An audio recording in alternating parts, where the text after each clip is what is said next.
A Chair for My Mother by Vera B. Williams. First, I want to point out the cute front cover and the adorable little girl that's going in to meet her mother at the Blue Tile Diner.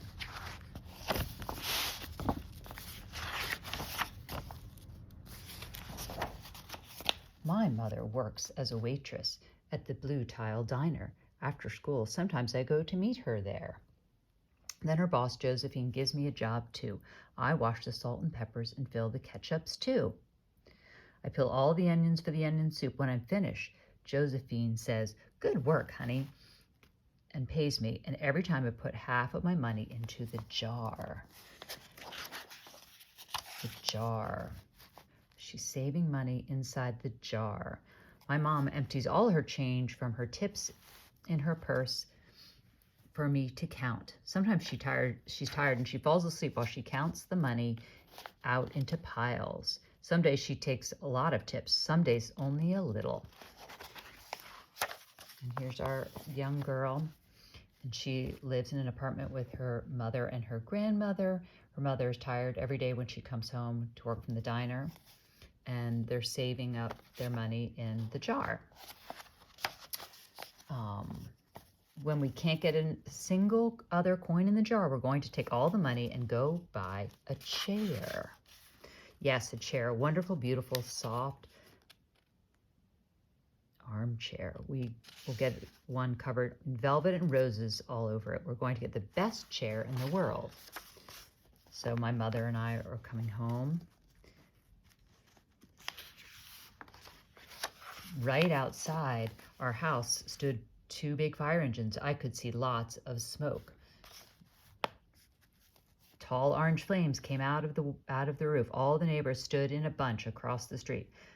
Mama grabbed my hand and we ran. My uncle Sandy saw us and ran to us. "Where's Mother? Where's my grandmother?" Grandma was all right. Our cat was safe too, though it took a while to find her. But everything else in our house was spoiled. She had a house fire and there's nothing left.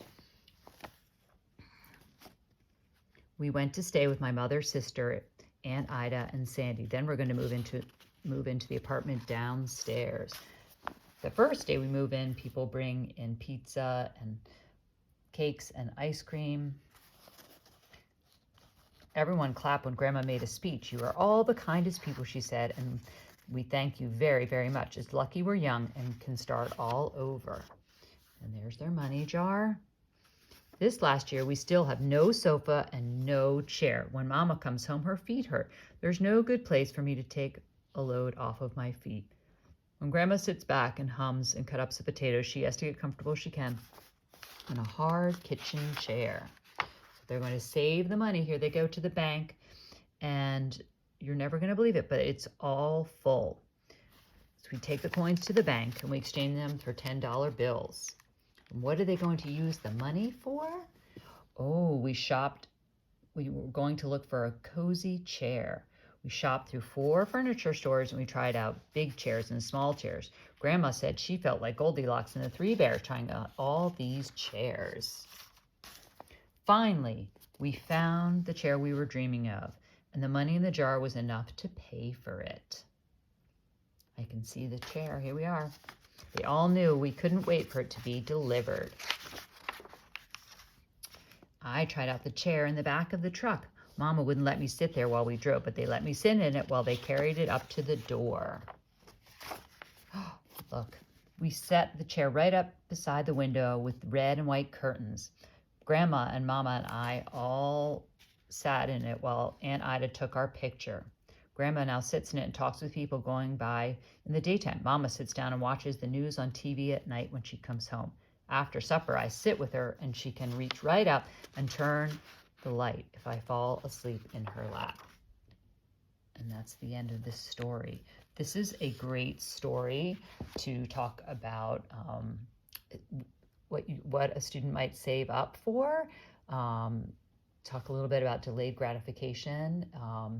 You could even talk about chores and if students have chores.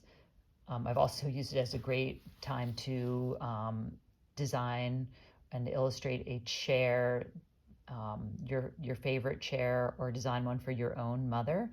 there's lots of different themes in this book. I love the illustrations. They're unique, and students really like this story. Thanks for listening.